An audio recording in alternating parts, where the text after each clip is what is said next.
We, for the past 35 years, going on 35 years, have been taking care of the needs of domestic violence victims. People's lives, and you come into people's lives in a time when they're really having problems and they're struggling, and if you're able to help them, it just makes such an impact. Thank you.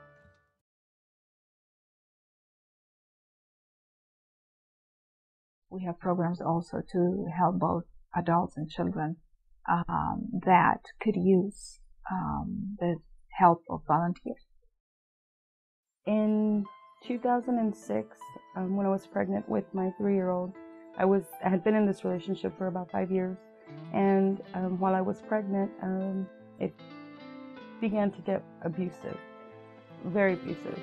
I started finding that every time I would speak out about something, and it didn't just happen.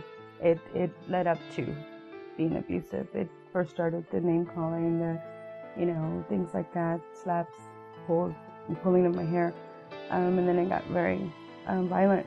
I remember I was laying down and he got on top of me and started punching me, and I was about 7.5 months pregnant.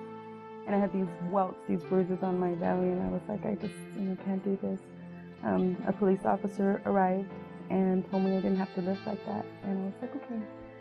It was easy, for somebody to tell me that. But I'm the Director of Volunteer Services, and within the organization there are opportunities for people to volunteer as individuals, as groups, or even to do donation drives and outside events that benefit the organization. Well, about 8 years ago, we were brainstorming, trying to figure out some new service projects for our group. And we decided that we wanted to focus on women and children, so the Battered Women's and Children's Shelter was appropriate. And during our brainstorming session, we thought, hey, why couldn't we go in to one of the facilities or apartments for the Battered Women and Children's Shelter and redo it? And here we are.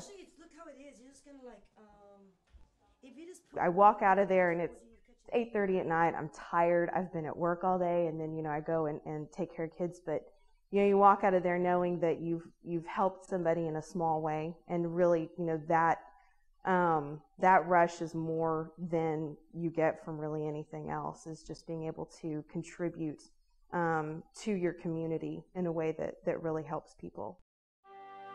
It depends on what they're interested in doing. I think if they want to join up as an individual, they would have to come in for a screening interview, and then they pick up the packet at the screening interview. The next step is to come to orientation, which are held quarterly, and then after that the program training begins. It depends on what position they're going to be placed in, and that a lot of time reflects what their time issues are, so their schedule would have to match when we need them. And they would come in twice a month, and we ask for a 6-month commitment after training is completed. We have a donation center at 2617 North Main. It's open to the public on Mondays and Fridays during particular hours, and all they would have to do is show up. There's a staff there that can help them unload their vehicles, and then all their donations are tax deductible, so they're given a receipt at the time that they donate their items. And those items are sorted and then sent over to the shelter in small bundles.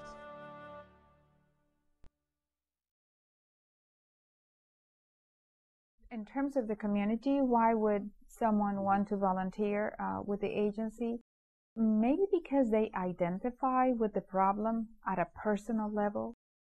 They have been touched personally by a family member who has been in an abusive situation, because they have never been touched by it, and they feel very strongly about what should happen and what shouldn't. They really like to see the progress that both the women and the children make, and how rapidly, once coming into the shelter, they are able to move forward with their lives, stay safe, break away from living in fear and with violence. Nobody needs to live in shame or in fear, especially not the kids. If there's kids, those are the ones who see. We think they don't hear, but they hear and they see, and they know more than we think. You know. Every day is a gift.